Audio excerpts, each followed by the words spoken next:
Piecichi. Se è piedi che tammi di bene. Tu rent in daar alles. Ok. Metti qua perché non tanto sowieso. Sì. En dan wij. Oké. Perché non ho monitor. Monitor en dan begin je. Ah, daar kan ook niet aan. Sì. Sì, proprio niet laten worden waar. De eerste doos. Vedi? Sì. 1 en 2. Sì. Opa, ne doos solo mirami. Come sa papi vota? Poli dos. Sì. Uno. Papa wami.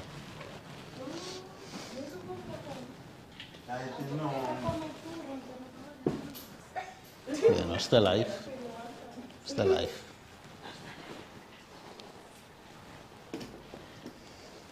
Moet ik ook.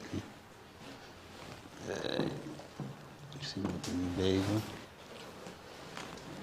Bueno, stiamo un corso in romana, nos come si qui? Ja, door kinderen goed de waknos. Ja, Holandees, Inglês. Aí Deus eu me tem ame tem corsi na inglês. Pero ainda problema para mim, não? Não. Sim, isso é mais fácil me dar ali, né? Sim. Me tem vai aí banda você. Sim. Como que tu vai matar agora? Sim. Não. Eu mostro como é que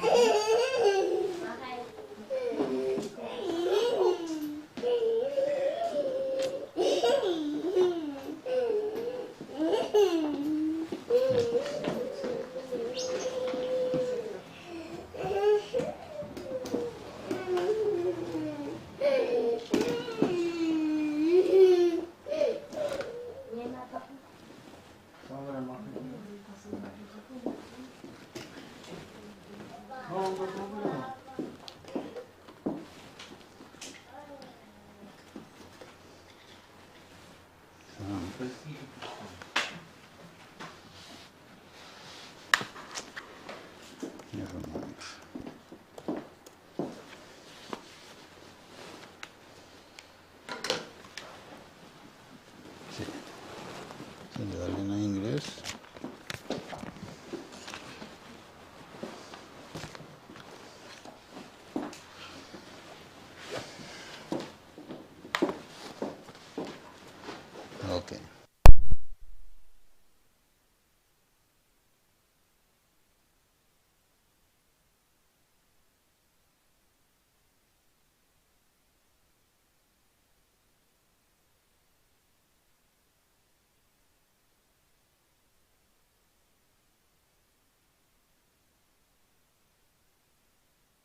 Okay, so are we really living in the end times? It's the topic we go into study this morning. Okay, this is one of the questions many people are facing or living with, even Christians and even also Seventh-day Adventists, because most of the time when you see everything's happen, you may see, okay, this has happened already in the past. People say, okay, we have seen wildfires, we have seen tsunamis, earthquakes, we have seen everything, so it's nothing new. So they don't, for example, really believe anymore that we are living in the last times. They think maybe Jesus will come over 1,000 years, right? So, yeah, they're not taking it serious anymore. But in the time of Jesus, when the disciples also were with Jesus, and the disciple asked Jesus a question, and they wanted to know when this thing shall happen, right? We remember, for example, in Matthew 24, verse 3, the question was, in verse 3, and as he sat upon the Mount of Olives, the disciples came unto him privately, saying, Tell us, when shall these things be? And what shall be the sign of thy coming and of the end of the world? So when shall these things be? So they also wanted to know when everything that Jesus has prophesied will happen. So this question is not only in the disciples or where in the disciples, but there are also the question that most of us, maybe all Christians and non-Christians, have this question. They want to know. Or maybe are some that stop believing because they see, okay, they say Jesus will come, but we are in 2026 and still nothing yet, so we don't believe he will come soon anymore. Okay, so what are the three things? First, when shall these things be? Right? Secondly, what shall be the sign of thy coming? So what sign can we see that, okay, Jesus is coming? Yes or no? And what shall be the sign of the end of the world? So they wanted to know those three things, as we also want to know these 3 points. But okay, the point is, Jesus did not give them an exact date, exact hour. He just gave them signs, things that they can see in nature, for example, and also in the political world, in the religious world. They can see things happen and say, oh, okay, because Jesus has said those things, okay, so Jesus will soon come because these points are fulfilling, right? So was it not just easy to give the exact date? Was it not just easy to give the exact date? So if Jesus, instead of giving signs, it's better to say, okay, I come on, for example, February 2026, 5 February 2026 should be more easy.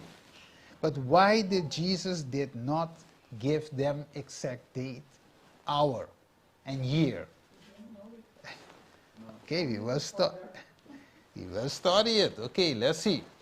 In Matthew 24:36 says, but of the day and hour knoweth no man, no, not the angels of heaven, but my Father.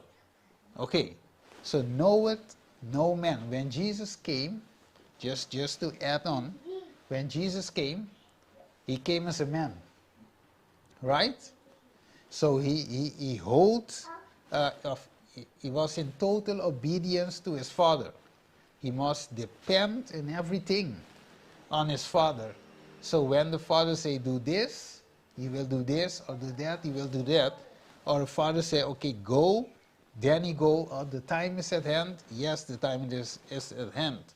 But when Jesus go, for example, to his father, do you don't think Jesus will know the hour, the day? Yes, right?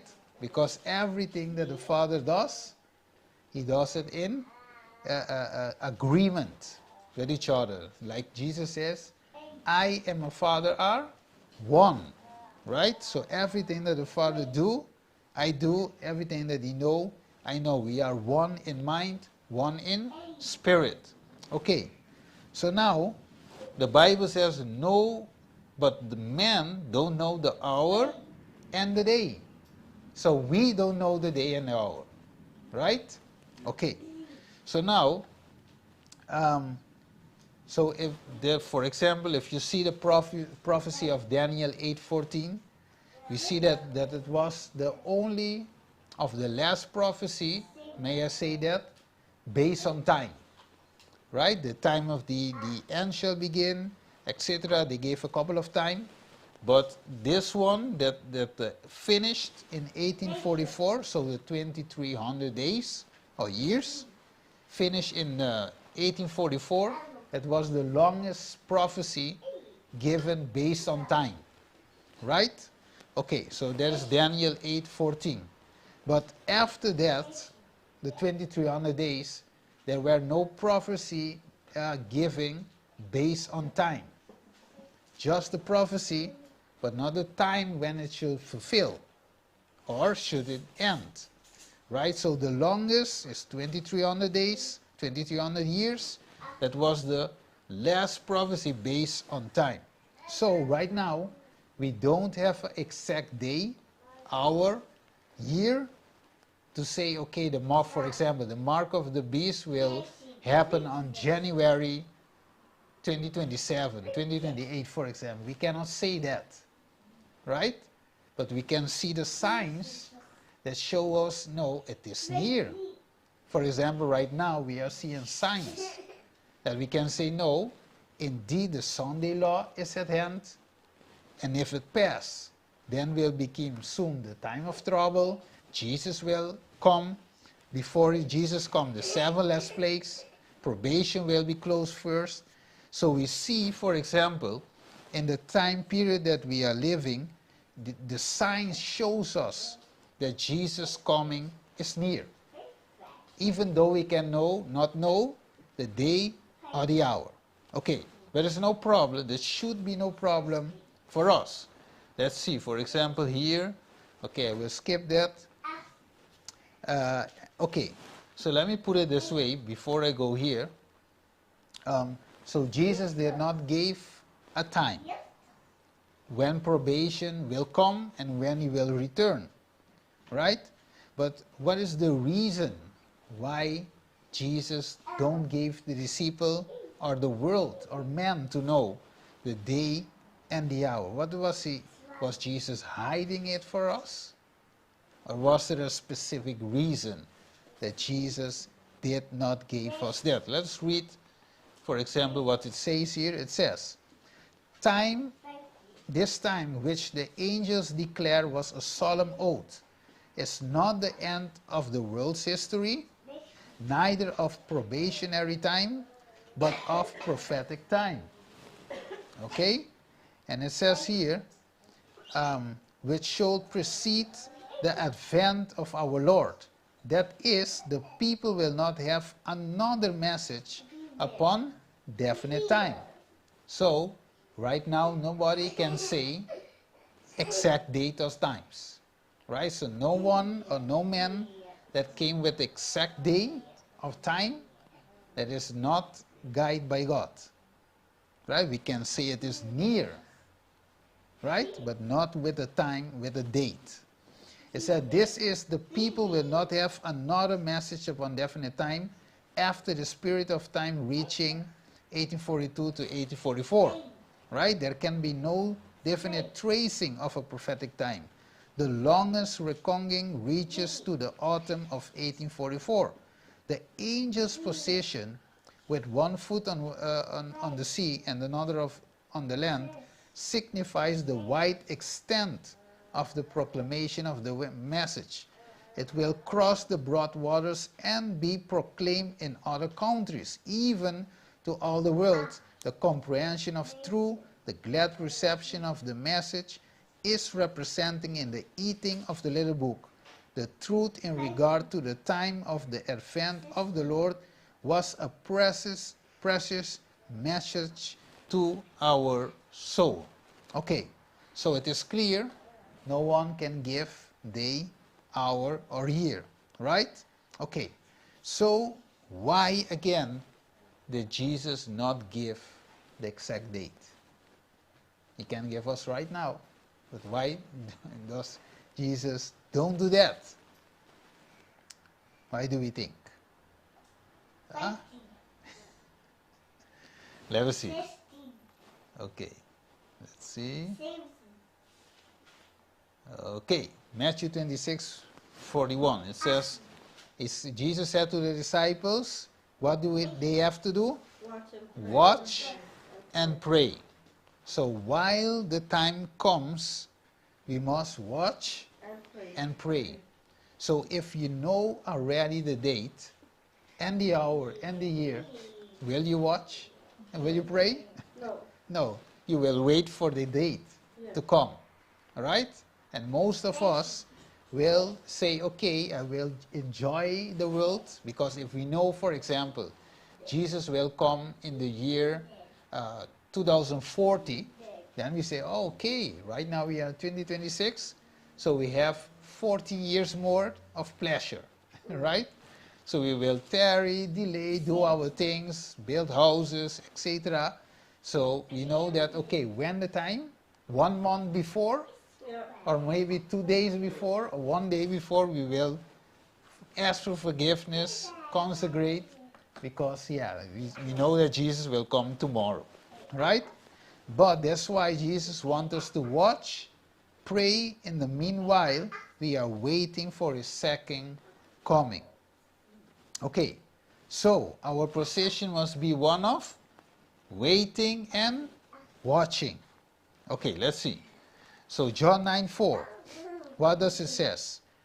It says, I must work the work of him. Okay, let's go back. So, 2 things, watch and pray. And the third one is work.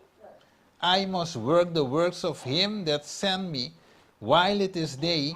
The night cometh when no man can work. Okay, so we must watch, pray, and work.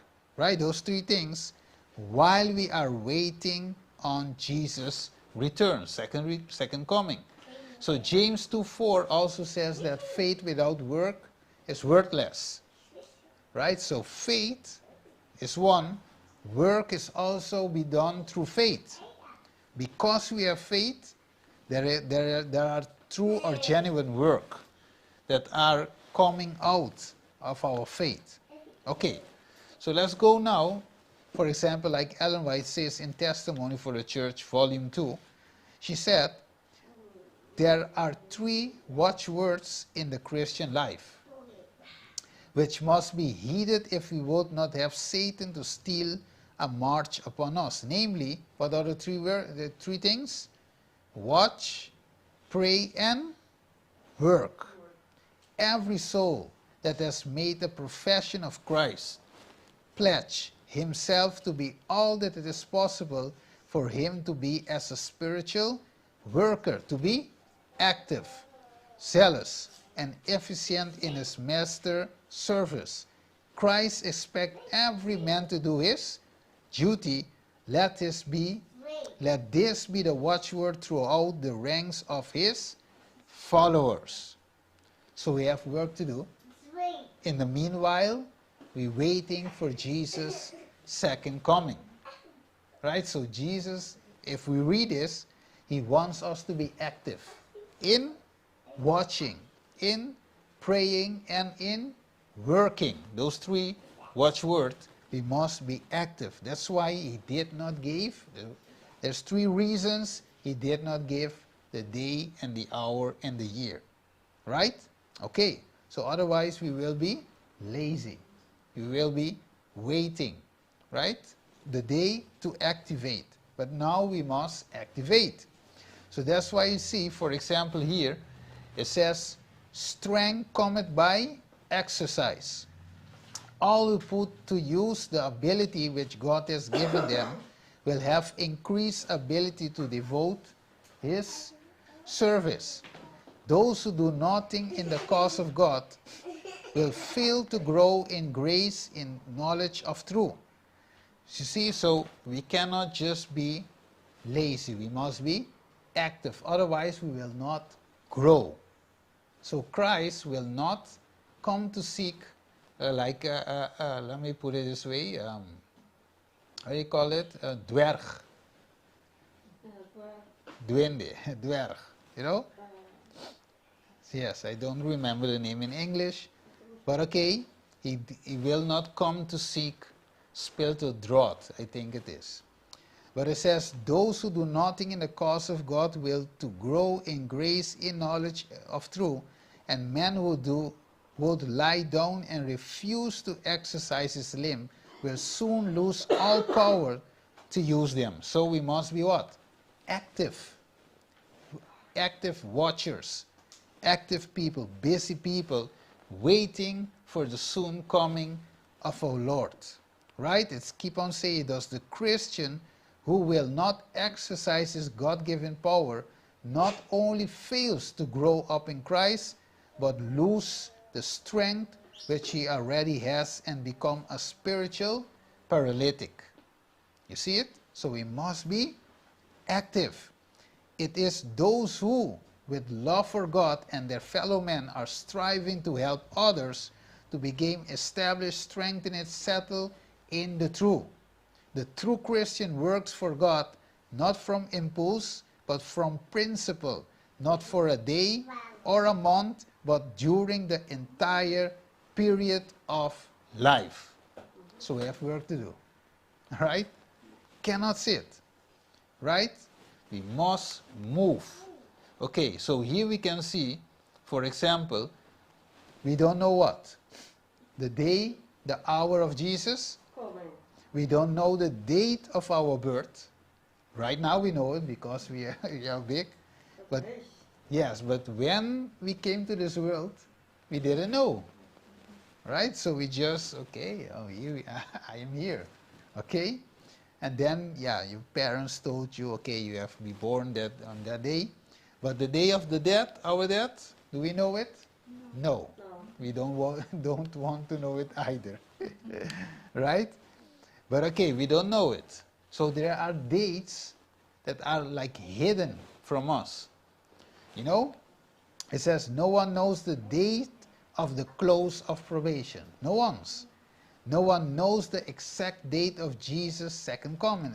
And the fifth one, no one knows when her or his name will come up in the heavenly judgment to be judged according to his or her work. So, there are a lot of days we don't know. So, because we don't know them, the question is then, how shall I live? Because death can come by surprise. Right? Probation can close anytime. Jesus can come anytime. Our names can pass into the judgment anytime. So, if it caught me by surprise, there is no escape. So it says in Ecclesiastes, for a man also knoweth not his time, as the fish that are taken in the evil net, and as the bird that are caught in the snare, so are the Son of Man snared in the evil time, when it falleth suddenly upon them. So how shall it follow? Fell it suddenly. So we don't know. Ecclesiastes 9 verse 12. We don't know. So that's why the disciples asked Jesus, because they didn't know. But okay, Jesus also gave us signs. Okay, so when we go back So when we see events taking place, it is time to watch, pray, and work. For example, Matthew 24, what happened in that parable that Jesus has told them? He says, "Who then is a faithful and wise servant, who his Lord hath made ruler over his household, to give them meat in due season?" Right? So God expects us to give meat in due season. What is meat in due season? It's not talking about meat to eat. Yes, spiritual meat, spiritual food, the Word of God, present truth, meat in due season. For that season, or for this time we are living, we need a specific truth, right? To understand and to preach. It said, "Blessed is the servant whom his Lord, when he cometh, shall find so doing. Verily I say unto you, that he shall make him ruler." Okay, ruler over all his goods. And if is coming, and shall begin to smite his followers, and to eat drink with the drunken. So what she says? And if the servant shall say in his heart, "My Lord, delay it." So because the Lord delayed, for example, we say, okay, let's do our thing. Right? Because Jesus is not coming. Remember, for example, when Moses went into the hills to speak with God and to get the 10 Commandments, Moses delayed. And what happened? The people of Israel start to make idol, worship idol, a golden calf, which represent also the worshiping of sun, Baal worship, right? So for example, they start worshiping Baal, because Jesus tarry. It says, "The Lord of the servant shall come in a day when he looketh not for him, and in an hour that he is not aware of, and shall cut him asunder, and appoint him his portion with the hypocrites. There shall be weeping and gnashing of teeth." So here we see, for example, that it says we must be waiting, watching, praying, and working in the meanwhile. Because otherwise we will fall in temptation or in sin. Right? If you are active, if we are not active, it's easier to fall in temptation. We must be busy. Right? It says, for example, here, it said, what else hindered the disciples to understand the signs Jesus was giving them? It says, before his crucifixion, the Savior explained to his disciples that he was to put to death and raise again from the tomb, and angels were present to impress his words on minds and heart.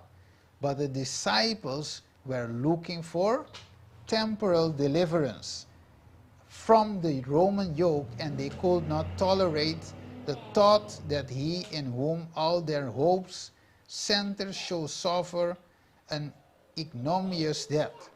The word which they needed to remember were banished from their mind, and when the time of trial came, it found them unprepared. The death of Jesus has fully destroyed their hope, as if he had not forewarned them. So in the prophecies, the future is open before us as plainly as it was open to the disciples by the word of Christ. So does God open the prophecies for us to understand? Or they have to just be in the Bible and that's it? Right? He opened the prophecy for us to understand the times we are living in. He says, the events connected with the close of probation and the works of preparation for the time of trouble are clearly presented. So God doesn't hide anything. The only thing he does not give us right now is the date and the time and the year. It's the only thing. But every other thing he will reveal to us, his servants. It says, but multitudes have no more understanding of this important truth than if they had never been revealed. So today you see the condition of the church is like none of these things have been revealed.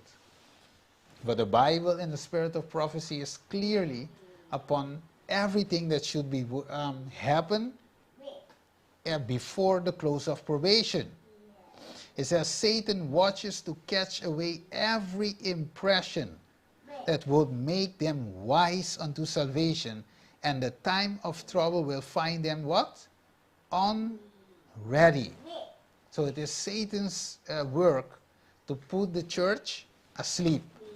So nobody knows nothing. And you see it, you notice it, these things upon the messages you hear almost every Sabbath. There is no urgency in the messages, right? Okay, so are we seeing part of end times fulfilling Bible prophecy today? Do we see things happen around us that is related to Bible prophecy? Yeah. Okay, so we will see, for example, some Bible verses. Let me see here. So in Genesis, I will not read all of them. Amos 3:7 also said that Jesus will reveal everything to his servants, his prophets. So it's nothing that God will do without first reveal them to his people. So right now we as a church must understand these things so we can teach others and warn the world about Jesus' second coming. Okay, that it is near. We can see it, for example, in Isaiah 46 verse 10. It says, declaring the end from the beginning, the ancient times, the things that are not yet done, saying, my counsel shall stand, and I will do all my pleasure. So what is prophecy? Prophecy is God revealing the future before it happens, right? So he gives us already what shall happen in his world, in his word. So if we see here, for example, we'll skip this part. Okay, also this one. Yeah, I don't know why the book is in the middle. Okay, but let me just skip that. It says, while the people who are anxious for truth haven't been calling watchmen, what are we calling to be? Watchman. Watchmen. What is a watchman? Watch the watchman watched the danger and he gave a shout. Shout. Okay, yes. And it's all the time watching. Yes. Watching, Not sleeping. praying. No. Watch, pray, and work. It says, watchmen, what of the night? Right? So what do you see? Right? And if you see something, tell us so we can be prepared for war. Right? In this case, spiritual war. Right? So the watchman must be watching. So if the watchman, for example, one day see the enemy coming and start going to the, he go down he go down where he stands and go to the enemy and, how are you, shake hands with the enemy. Is that a watchman? No. That is, I don't know what to call it. Judas. Yes, Judas, yes. Right, so a watchman must do his duty. I said the answer has been given intelligently, the morning comment and also the night, by a throughout investigation of prophecies we understand where we are in this world's history, and we know for a certainty that the second coming of Christ is near. The result of these investigations must be brought before the world through the press. So, if we read this, so we must be active also in the press. We must be active also in publication.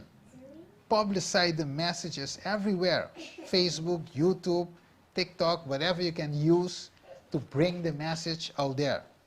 So we must be active in doing this thing. Okay, so what is happening in the world which Jesus has foretold us since the day of the disciples, the apostles, in Matthew 24? What is happening in the world today? Let's see. For example, we have seen on the news, it says Pacific Ring of Fire rated as strong earthquakes strikes Japan. So we have seen Japan have received a strong earthquake. The Philippines and Venezuela also, Nicaragua, we have seen that they have in various places on the same day, there were various earthquakes. And many people have died. Right? It says 3 earthquakes, not 1, not 2, but 3 earthquakes hit Japan's capital region in one day. Right? Remember Jesus' word? Those things will be more frequent and more disastrous. So here we can see other headlines that shows us what has happened.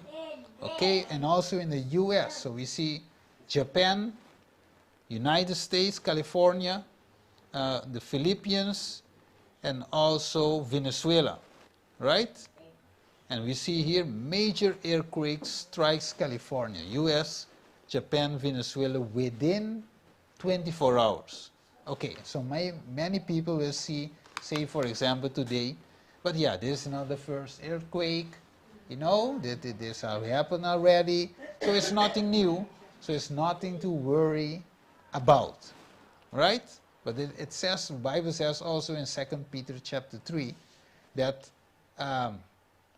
scoffers will come and say that, okay, this has happened already, so Jesus will not come soon, right?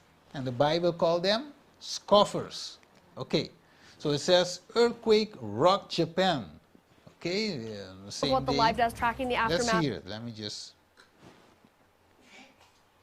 What the live desk tracking the aftermath of multiple earthquakes within the last couple hours, and this is pretty wild right now. So I want to bring this full for you because there was not a lot of activity until right now. It seems like maybe they have found someone in the rubble. They did bring out a stretcher. This is a live look at Venezuela. A magnitude 7.5 earthquake struck just 40 seconds after a 7.2 rocked the area. As you can see, there are collapsed buildings and homes. Authorities are still warning about aftershocks. The U.S. Geological Survey has said that high casualties and extensive damage are possible here. And I'm going to keep watching this as soon as we get off here to see if they are able to save anybody. But I did want to let you know that a half hour before this, there was a 6.9 magnitude quake off the northern coast of Japan. Also breaking tonight, a strong earthquake rocking northern California. The magnitude 5.6 quake rattling homes and businesses there. Power knocked out tonight for thousands. That quake centered near Redwood Valley, California, well north of San Francisco. Tonight, reports of multiple injuries and aftershocks now being reported, and what scientists are now saying about this. Trevor Ault from California. This is the moment a 5.6 magnitude earthquake rocked rural northern California. Okay. So we see, so we see here in Matthew 24, verse 7. What does it say?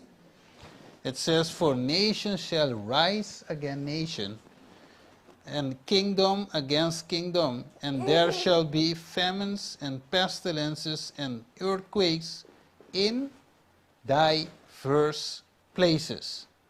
So we see, for example, what Jesus has said. We see them not, for example, in one place only, but we see it in 24 hours in different places or in diverse places. So just that have to just awaken us, right? Awaken us in what is happening. Let's see other videos. Also breaking tonight, a strong earthquake rocking north. Okay, so we see U.S. A magnitude 7.2 earthquake has struck Papua New Guinea just after 4 a.m. this morning. The quake was at a depth of 80 kilometres, so quite deep. The US tsunami warning system has confirmed no tsunami warnings after the earthquake. Okay, so we have here the US, Papua New Guinea in the same day. Okay, let's see another one on the same day. This is Japan.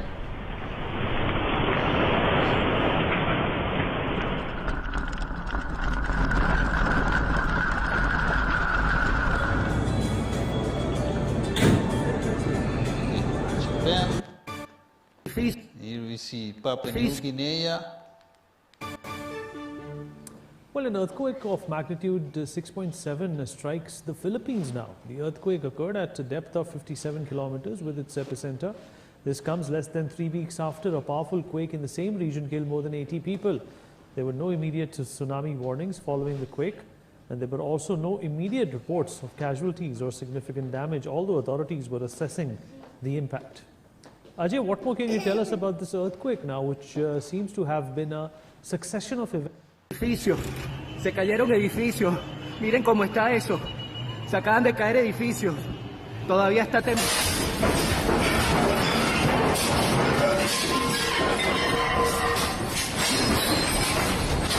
Okay, so we have seen, for example, the earthquakes on diverse places, just as Jesus had foretold that will happen before the end time. It says, and a part of that, we are experiencing this also.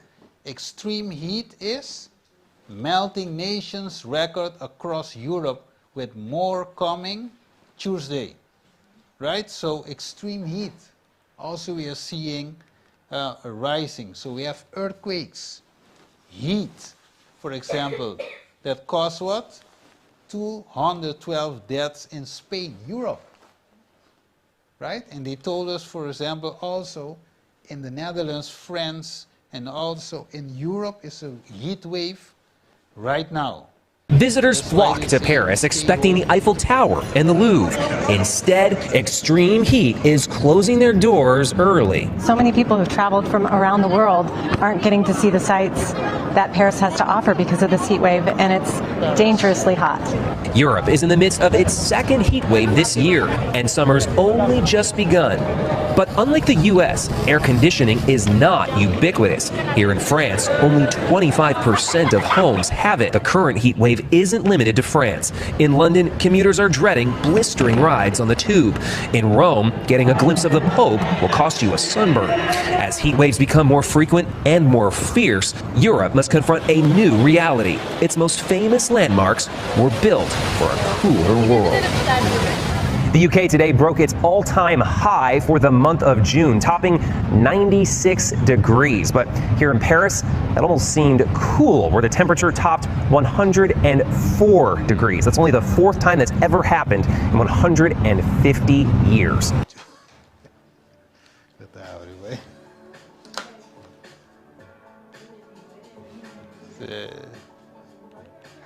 Okay, just un rato lang iputele.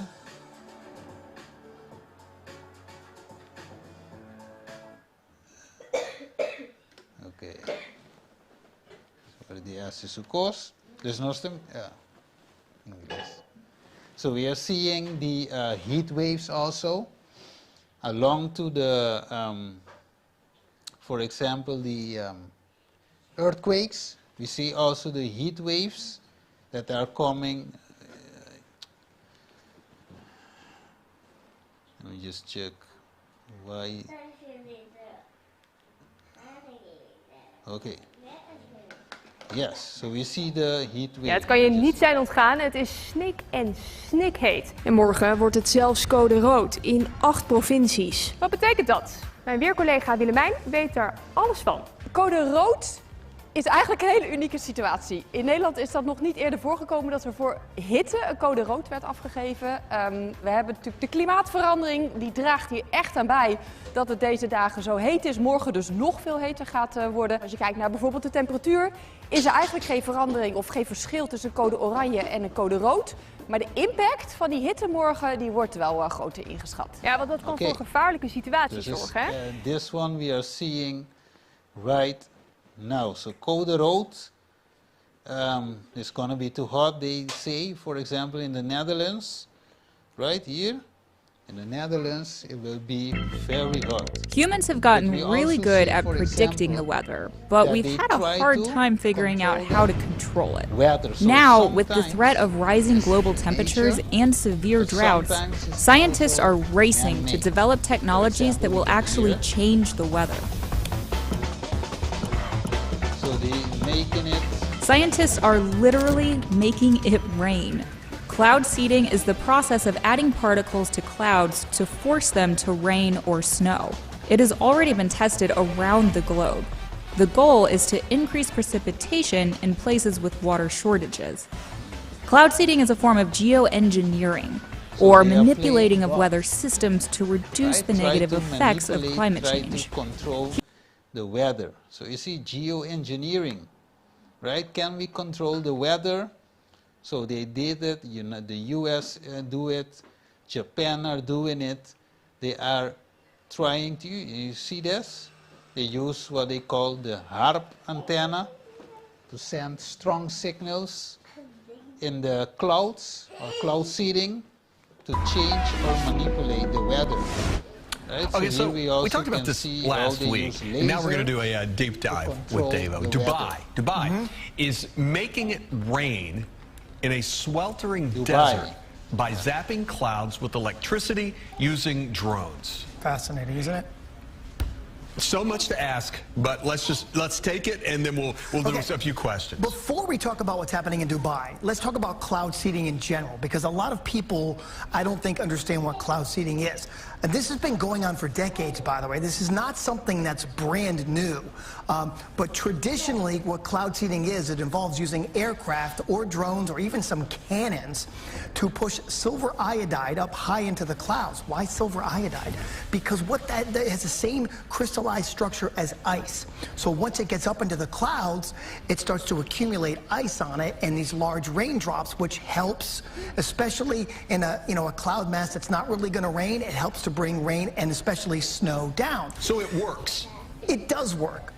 Marginally, but the problem with silver iodide through the years has been this: is that they were talking about climate change yesterday, and now we're learning that scientists and researchers are looking at how to change the weather on purpose. That's right, lasers now could the weather. See, China also deploys rain seeding drones to end draw in Sichuan, right? So they can let it rain where places are very dry, there are no rains, so they can do that, right? China, okay, and we see Russia also, they are doing it. So the spirit of prophecy say, through spiritualism, Satan appears as a benefactor of the race, healing the diseases of people and professing to present a new, more exalted system of religious faith, but at the same time he works as a destroyer. So okay, we see, for example, they manipulate the weather. So Satan has studied it. We can read it also in the book. Also Great Controversy, it says Satan work through the elements also to garner his harvest of unprepared souls. And what does it keep on saying? He has studied the secrets of the laboratories of nature, and he uses all his power to control the elements as far as God allows. So for who are those people working? For Satan. So they control the weather, and we will see why Satan will control the weather. Because it is a reason he does that. And it says even now, he is at work. In accidents, in calamities by sea and land, in great conflagrations, in fierce tornadoes, in terrific hailstorm, in tempests, floods, cyclones, tidal waves, and what else? In earthquakes. In every place and in 1,000 forms, Satan is exercising his power. He sweeps away the ripening harvest, and famines and distress follow. He imparts to the air a deadly taint, and 1,000 perish by the pestilences. These visitations are becoming more and more frequent and disastrous. So, when we see those earthquakes, we don't know, like in the days of Job, who is behind the scene, but we know that for example, that God is not in the business of killing people. But some people think so. Yes.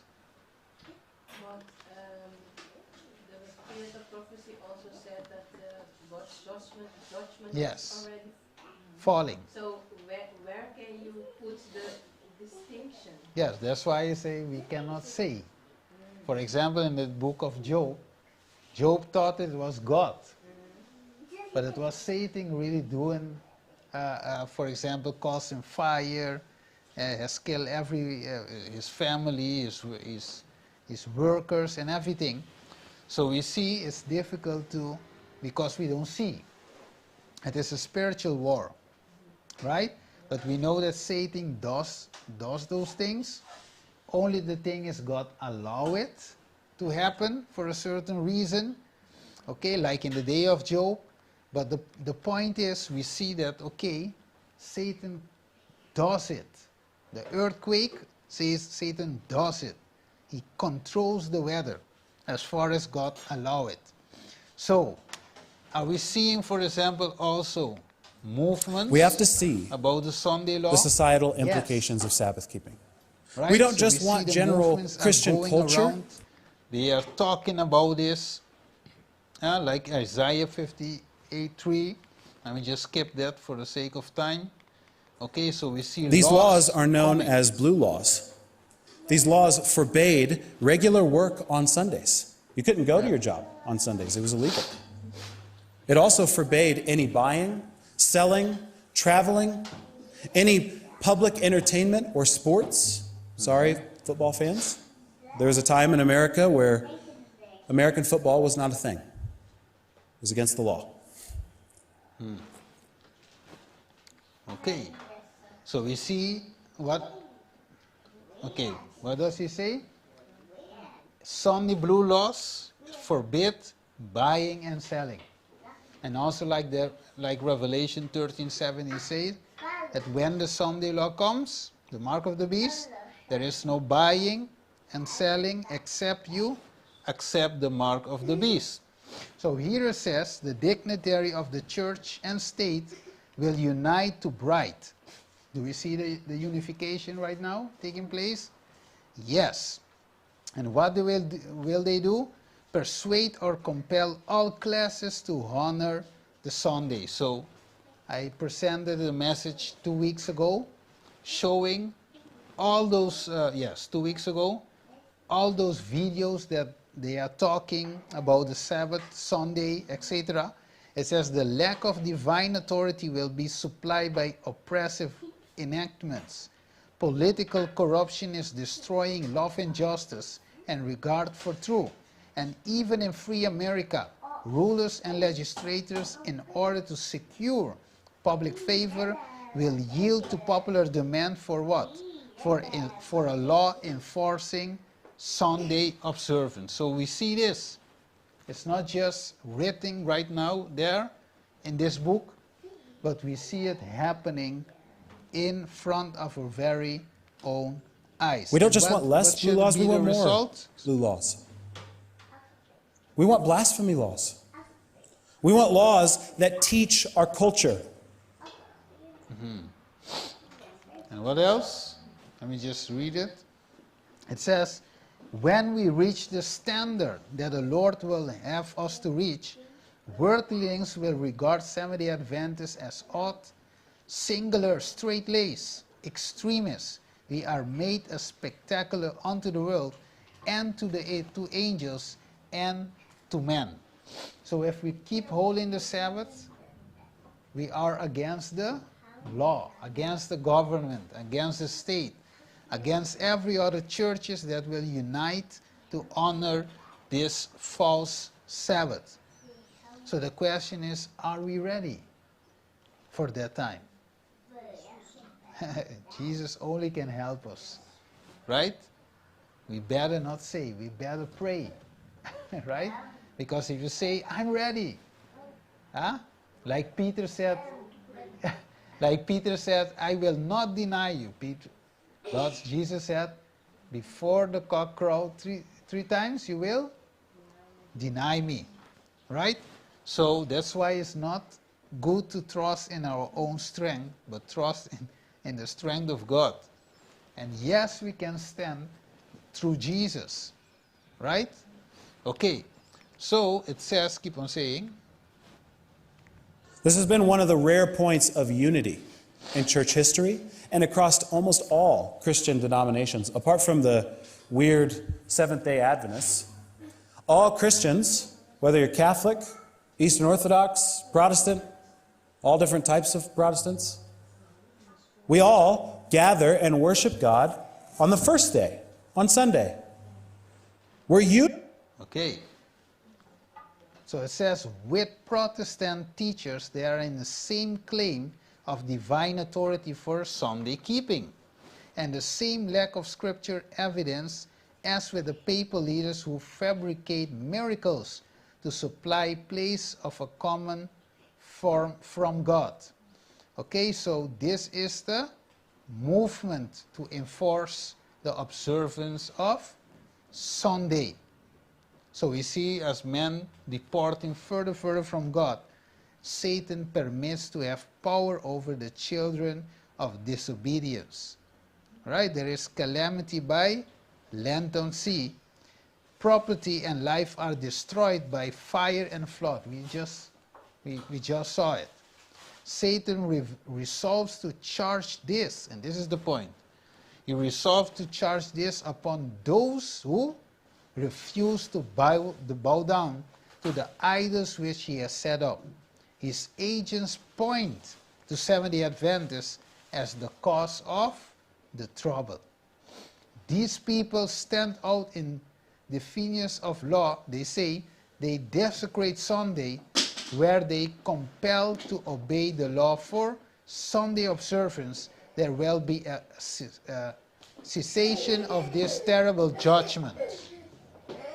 Okay, so we see here, for example, so Satan says, you see, all those calamities are putting that because we are not observing Sunday, that's why all those earthquakes, all those tsunamis, all those heavy heat that we are experiencing. So it will, Satan will, let me see, point that we are the cause of this trouble. You see how it works? So all those things that we see, like Pope Francis also said, that there's a small group, the extremists. They are fundamentalist Christians, and that group must be eradicated, right? Because they are warring against God. It's a form of war. It's war against common good. So here we see, let me just pass this by. Okay, so here we see, friends, it is time to study indeed those prophecies. Like it says here, the present is a time of overwhelming interest. The present is time of overwhelming interest to all living, rulers and statesmen, men who occupy position of trust and authority, thinking men and women of all classes have their attention fixed upon the events taking place about us. They are watching relations that exist among the nation. They observe the intensity that is taking possession of every earthly element and recognize that something great and decisive is about to take place. The world is on a verge of a stupendous crisis. Now, do you know, before I just wrap this up to close, you know that the world is watching, and some of them already moved to the country.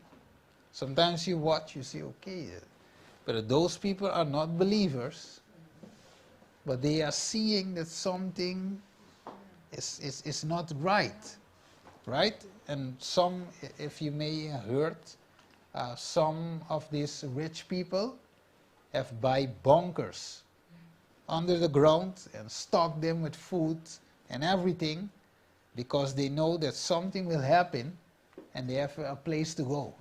So the rich people buy those things, right? You can check it up, and you see many have buy bunkers. The bunkers is for a wrong reason, because the bunkers will not help, but the country living is what God's people have to do. Yeah, you have to do, right? Not spiritual. No, but they have stored a lot of food. A lot of food in those bunkers, and they say they can live like for a couple years, right, with that food and so, because they know something will happen. And also I was seeing a couple of years ago how Bill Gates also have bought a lot of land. He have bought like entire village or something to. Yeah, also, but he have also bought land. Yeah, because the point is, they want to also to make food, right? So people that are harvesting food, they want to stop that and to make their own food in the laboratory, right? So a lot of things is happening, but okay, we'll skip all of this to come to the closing part. Let me just put this, just jump this thing. Okay, so do you remember when Jesus say to his disciple, someone will betray me? And Jesus gave the sign. So if you see someone putting his hands, the bread along with me on the same time, this one will betray me. But when that happened, the disciples still were asking, who will betray you, right? But the sign is accomplished right in front of their eyes. So when we see this, for example, I cannot go into it right now, but when we see this, we see also the same thing happen. Signs are taking place before us, but we are still asking, is this the end of time? And God is showing us, right? But if we pray, watch and work, Luke 24:45 says, then God will open our understanding, that we might understand what? The scriptures, right? So look what happened. Ground can shake, economies can shake. My God, Lord Jesus. This is Matthew 6:19-21, lay not up for yourselves treasures upon earth, but lay up for yourselves treasures in heaven. Ikalima, ikaunom, God's kingdom cannot be shaken. Kung atong mga balay, no? Hebrews 12:28 says, wherefore we're receiving a kingdom which cannot be moved. Everything earthly can be shaken. Our houses can shake, ground can shake, economies can shake, plants can shake. My God, Lord Jesus.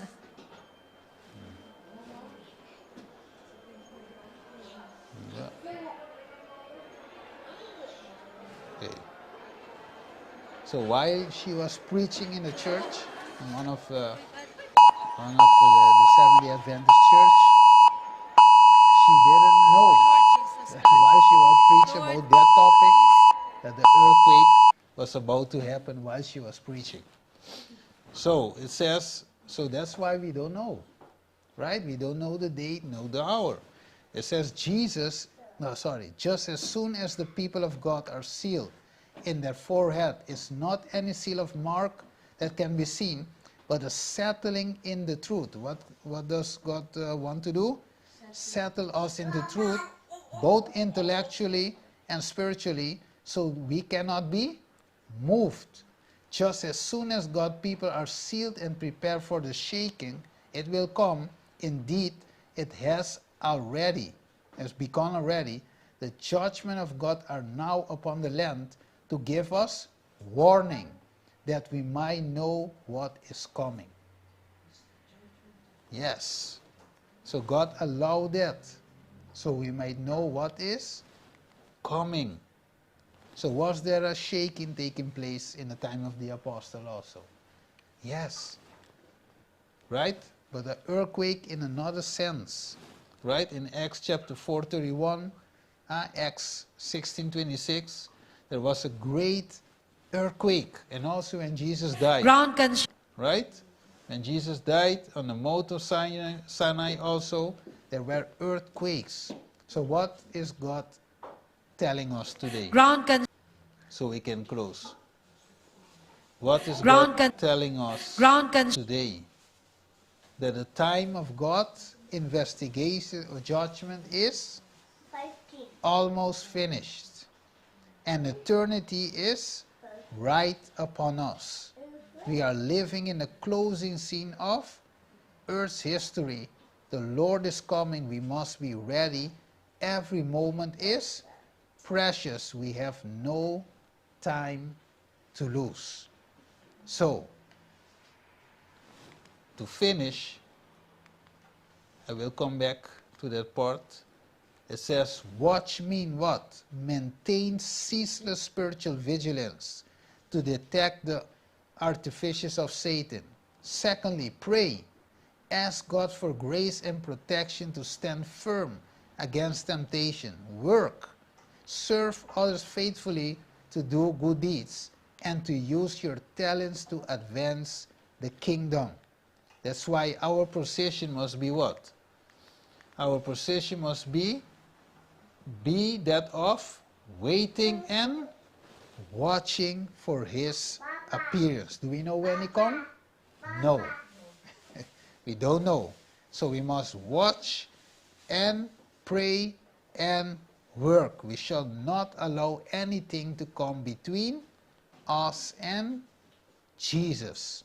We must learn here the sign to sing the song of heaven, so that when our warfare is over, we can join in the song of heavenly angels in the city. So, the exact time is not revealed, right? But now is it not revealed. But will come a time that God will reveal that time to us. Let me just put it on the screen. It says, soon we hear the voice. So now we not know. But soon we will know the voice of God, like many waters, which gave us the day and hour of Jesus coming. Yes. So soon we will hear the voice of God declaring the day and the hour. But only God's faithful remnant people will hear the day and the hour. You see it? So while we are waiting, the disciples were sleeping in a time of trouble. Right? In the third watch, final watch, they were sleeping. And do you know what it represents? The disciples sleeping? It says, this was not a deep sleep. They were in a drowse. They had a limited sense of their Lord's suffering and anguish. And what else? In tenderness, Jesus stood for a moment binding over them and regarding them with mingled feelings of love and pity. And here it comes. In these sleeping disciples, you see a representation of what? A sleeping church. When they should be watching, they are asleep. So here we can conclude, for example, that instead of taking that position, God wants us to take the position of Jacob. What did Jacob do? Instead of sleeping, he wrestled with the men, with him until the break of day. So we see the disciples, instead of praying, watching, they fell asleep, and we see Jacob in a time of trouble. It's the same time of trouble, but they were awake. And he, for example, got his name changed. He got his character formed in the divine likeness, because that is the only treasure we can take from this world to the next. So that's why Jacob was left alone, and they wrestled with a man with him until the break of the day. So today, to finish, we have understand today we don't know the day or the hour, but soon we will know it. But right now we don't know. The only thing we know that signs are taking place. Everything shows that Jesus will come soon, but before his coming, we see that we must be prepared. So this call of this study today is a study to preparation, right? We all are not there yet, but we must have the desire to be there, to be prepared for the Lord's second coming. So the question is, will we prepare ourselves? That's the thing. Do we want to prepare ourselves for that day? I want to prepare. I know that I'm not ready. Yes. Yes. We can encourage one another so we can be prepared, be engaged in prayer meetings and everything that you can to stay warm, right? Stay together and doing this thing. We are a small group, but it has not to be a big group, Just a small group, God working through us. Remember the disciples in the upper room. So God wants to work to change us, to prepare us for that time, right? So we have an urgency to do it, right? So let's pray that God help us, because the time is getting more and more shorter, more troublous. And let me just share this one to close, so we can see the urgency and the time we live in. I just skip it, but I want to just show it, what has happened there in the U.S. So we know. Okay, here it is. It says, look at this. It says, parents sentenced to 50 days in prison. For what? Because they killed someone? They robbed? No, just for homeschooling their own children. 50 days in prison. And it says, the sentencing judge found that the home education program for their daughters, age 15 and 11, didn't include instruction on gender and sex education, or tolerance and diversity. So because they did not include that in their education, they will have been jailed.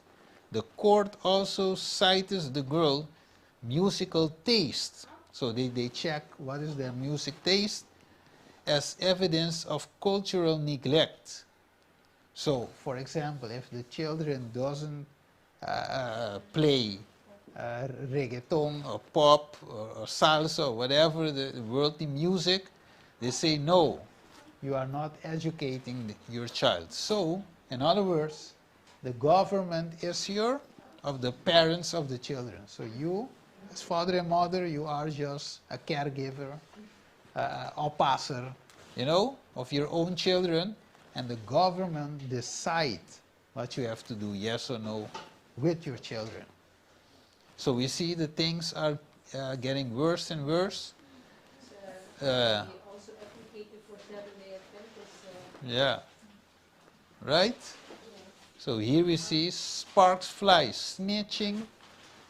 Rules mean America in the U.S. city can get $500 payout for reporting illegal fireworks ahead of July 4.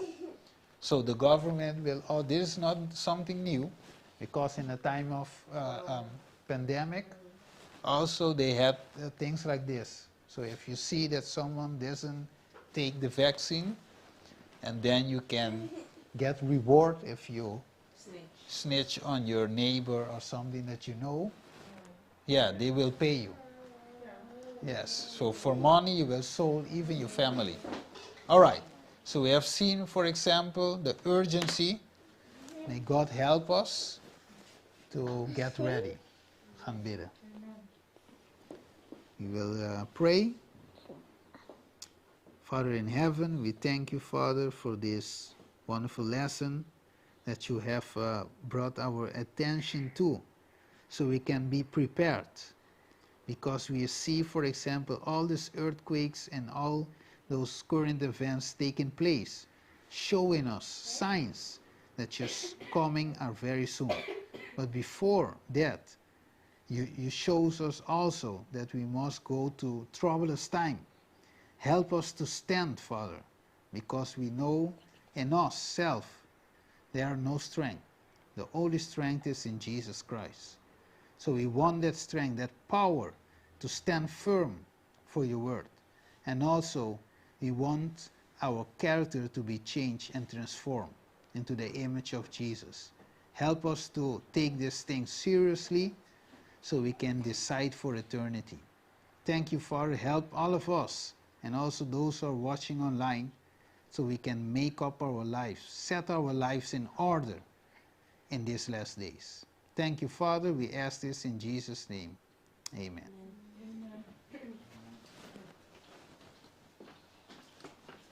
Hey, we danken broer Stefan voor de mooie boodschap.